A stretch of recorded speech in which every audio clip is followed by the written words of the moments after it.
नमस्कार, मैं मंगत सिंह। साथियों, जैसा कि आप जानते हो कि हम अपने चैनल पर हमेशा शारीरिक शिक्षा से जुड़े हुए और जो समाज को या बच्चों को नई सीख देने वाले जो काम होते हैं उन्हीं पर हम हमेशा वीडियोज़ बनाते हैं हमारी। तो आज का जो विषय है वो बहुत ही गहन है और एक चिंता का विषय है हमारे लिए, क्योंकि समाज में जो नशा है वो नशा बहुत बढ़ चुका है। तो आज हम देखेंगे नशा होता क्या है, नशे के मेन कारण क्या समाज में, और किस प्रकार जो आजकल के हमारे समाज के अंदर, एक सभ्य समाज के अंदर जानबूझकर नशे को प्रमोट किया जा रहा है। तो उन विषयों पर हम आज चर्चा करेंगे। तो वह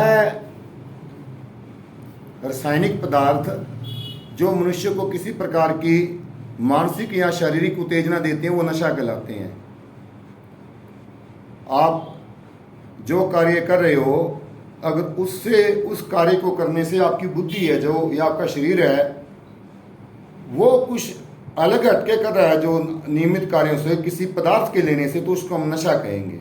हम खाना खाते हैं तो वो भोजन है हमारा, जो भोजन हमें ताकत देता है और एक संतुलित आहार होता है, उसका बहुत बड़ा योगदान है हमारे सभी कार्यों को सही करने में। उसके अतिरिक्त जो रासायनिक पदार्थ होते हैं, जब वो सब्सटेंस जो हमारे लिए ज़रूरतमंद नहीं है, हमारे कार्य को या हमारे मानसिक या वो चाहे वो शारीरिक हो, उस कार्य को जो प्रभावित करते हैं, बढ़ाते हैं कुछ समय के लिए, लेकिन वो जो सब्सटेंस होते हैं वो नेचुरल नहीं, हमारे भोजन के रूप में नहीं होते, तो उन सभी चीज़ों को हम नशा या मादक पदार्थ कहेंगे। तो आजकल जो मुख्य रूप से हम देखें, जो छोटे छोटे बच्चों के अंदर ही फैल चुका है, जो मुख्य रूप से जो नशे हैं वो तंबाकू से संबंधित ज़्यादा हैं। चाहे वो सिगरेट का सेवन हो या तंबाकू का सेवन हो, गुटखा हो। हमारे सभ्य समाज के अंदर किस प्रकार जो बड़ी बड़ी मल्टीनेशनल कंपनी हैं वो किस प्रकार बड़े बड़े ऐड के द्वारा करोड़ों रुपए लगाकर बिमल हो चाहे जो भी हो या जो भी सिगरेट के जो ब्रांड है उनको प्रमोट किया जा रहा है किस प्रकार से। दूसरा, जो आजकल की शादियां खास करके नशा प्रमोट कर रही हैं। हमारे सभ्य समाज में ये बड़ी शर्म की बात है कि सभी चाहते हैं कि जो लड़का किसी लड़की के लिए देखा जाता है वो नशा ना करता हो, लेकिन जो शादी होती है वो धार्मिक कामों पर ना रहकर सारी नशे पर इर्द गिर्द घूमती है।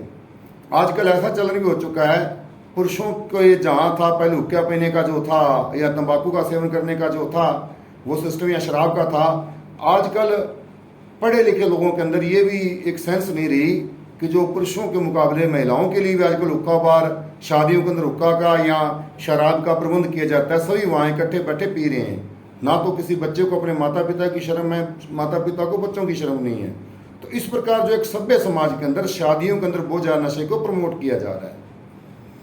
तो इसके अलावा जो हमारे क्षेत्र के अंदर खास करके जो हरियाणा का क्षेत्र है हमारा, जो पंजाब से लगता हुआ है, क्योंकि पंजाब का जो बॉर्डर है वो पाकिस्तान से लगता है, काफ़ी हद तक वहाँ से जो नशे हैं वो उधर सप्लाई होते हैं, फिर आगे से आगे वो बेचते रहते हैं, या राजस्थान से लगते बॉर्डर हैं जो।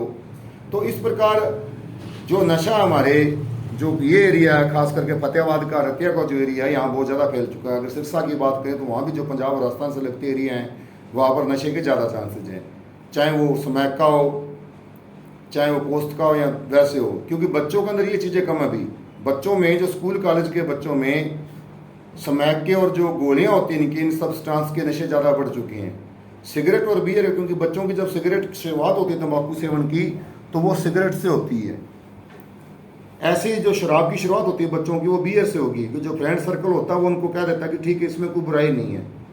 दूसरा, जो आजकल संयुक्त परिवार नहीं है, संयुक्त परिवार ना होने की वजह से पहले अगर ज़्यादा परिवार बड़े होते थे तो बच्चे परिवार में ज़्यादा होते थे, तो वो शारीरिक क्रियाएं करते थे, बहुत सी खेल खेलते थे। अब सिर्फ फ़ोन के अलावा कोई खेल बच्चों के पास रह नहीं गया, क्योंकि अगर एक अकेले माता पिता तो उनके बच्चे भी एक या दो होंगे, उनके ज़्यादा बच्चे नहीं होंगे, क्योंकि महंगाई के अंदर इतने बड़े परिवारों को संभालना बहुत मुश्किल है। तो इसलिए बच्चों का जो सामाजिक सर्कल होता है उसमें से परिवार की जो सर्कल के जो परिवार का क्षेत्र होता है वो सारी भागीदारी परिवार की वो कट जाती है। जो बड़े बुजुर्गों का घरों के अंदर इतना सम्मान नहीं रहा, जिससे बड़े बुजुर्गों के पास पहले बच्चे बैठते तो उनसे कोई अच्छी चीज़ सीखते थे। तो अब जो हमारा विषय है कि नशा है जो ये जो महीना चल रहा है, जैसे हमारे आम जो भारतीय कैलेंडर उसके अनुसार ये सावन का महीना चल रहा है। जो सावन का महीना होता है उसके अंदर क्या है, हमारे अंदर एक नई चेतना जागृत होती है, और हम जो आदमी दृढ़ नशे कर ले नशा छोड़ने के लिए वो छोड़ सकता है। बड़े बड़े वेद जो आयुर्वेद के जानकार हैं वो सभी यही कहते हैं कि सावन के महीने में जो मनुष्य के जो खून के सारे सेल वो रिक्रिएट होते हैं। हमारे जितने भी कोशिकाएं होती है खून की वो पुनर्जन्मित होती हैं, और हमारा जो खून पूर्ण रूप से शुद्ध होता है, शुद्धि की तरफ होता है। तो इसलिए सावन के महीने में किसी भी नशे को छोड़ना बहुत ज़्यादा आसान होता है। सिर्फ हमारा क्या है, उसके लिए दृढ़ निश्चय होना जरूरी है। दूसरा, जो लोग किसी सिगरेट के या दूसरे किसी भी नशे के आदी होते हैं उनके लिए छोड़ने के और आसान तरीका होता है कि आप ज़्यादा से ज़्यादा शारीरिक क्रियाओं में भागीदारी करें। जो फ़ोन है या कहीं ऐसे अपने जो फ्रेंड सर्कल है, जो उनका सर्कल होता है, बच्चों पर खास करके माता पिता ध्यान दें कि जो बच्चों के मित्र हैं उनकी जांच करें, मित्र हैं कौन से, किस प्रकार के मित्र हैं, वो कैसे, उनके जो परिवार हैं कैसे मित्रों के, और किस प्रकार उनमें कोई आपराधिक प्रवृत्ति के तो नहीं है बच्चे, क्योंकि बच्चों का कोई कसूर नहीं होता। बच्चे हमेशा समाज से सीखते हैं और समाज के अंदर हर प्रकार के व्यक्ति होते हैं। तो ज़्यादा शारीरिक क्रियाओं में बच्चों को संलिप्त रखें। किसी न किसी एकेडमी में, जो खेल की एकेडमी है, कोचिंग है खेल का, वहाँ भेजें जरूर बच्चों को। दूसरा, सावन का महीना जो मुख्य टॉपिक हमारा ये जो महीना होता है ये नशा छोड़ने के लिए बहुत ही लाभकारी महीना है, क्योंकि इसमें हमारे खून के सभी, कभी देखो सावन के अंदर तीज का त्यौहार होता है, बहुत ज़्यादा त्यौहार आते हैं, युवाओं में बड़ी चेतना होती है, बड़ी उमंग होती है, क्योंकि उनके अंदर जो खून होता है, व्यक्ति में ताकत हमेशा खून से आएगी। जब उसके खून में जान है, खून में गर्मी है, तो व्यक्ति हमेशा मजबूत रहता है। तो सेम बच्चों के अंदर ये बात होती है, व्यक्ति में सावन के महीने में जो खून को उसके जो पूरे सेल वो रिक्रिएट होते हैं। तो अगर वो निश्चय कर ले तो बड़ी आसानी से नशा छोड़ सकता है। जो आयुर्वेद के या यूनानी चिकित्सा के जितने भी जानकार लोग होते हैं सभी यही कहते हैं कि ये जो महीना होता है सावन का, नशा छोड़ने के लिए बहुत ही कारगर महीना है। तो छोटी छोटी बातों का ध्यान रखें। इसमें मुख्य रूप से जो बच्चे हैं या कोई व्यक्ति है परिवार का, उसको उन चीज़ों से दूर रखें। उसका जो वो सामाजिक सर्कल होता है, जो उसको उन चीज़ों की तरफ लेके जाते हैं, वो पूरा सर्कल है जिसका, उससे उसको कट कर दें, उससे दूर कर दें।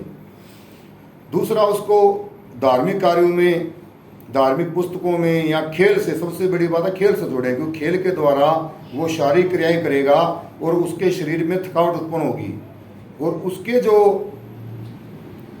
चाहे वो गुर्दे हों चाहे फेफड़े हों, क्योंकि जितने भी उसकी शरीर क्रिया विज्ञान के जितने भी अंग होते हैं, जब वो कार्य करता है तो उन सबको मुश्किल कार्य करना पड़ता है और सबको थकावट का एहसास होगा, और हमारा जो ब्लड सर्कुलेशन है वो तेजी से चलेगा, इसलिए ज़्यादा पसीना आएगा। तो पसीना हमारे शरीर से जो खून के अंदर जमी हुई गंदगी है, खून की जमा गंदगी को साफ करता है। दूसरा, जितने भी उसके अंग है वो ज़्यादा कार्य करेंगे तो उनमें थकावट होगी, थकावट होने से वो ज़्यादा विकसित होंगे। इस प्रकार जो नशे की लत होगी उससे लड़ने की उन अंगों में शक्ति मिलेगी। तो इस तरह छोटी छोटी चीज़ों का ध्यान रखें और अपने बच्चों को और अपने समाज को इस बुराई से, नशे की बुराई से बचा के रखें। धन्यवाद।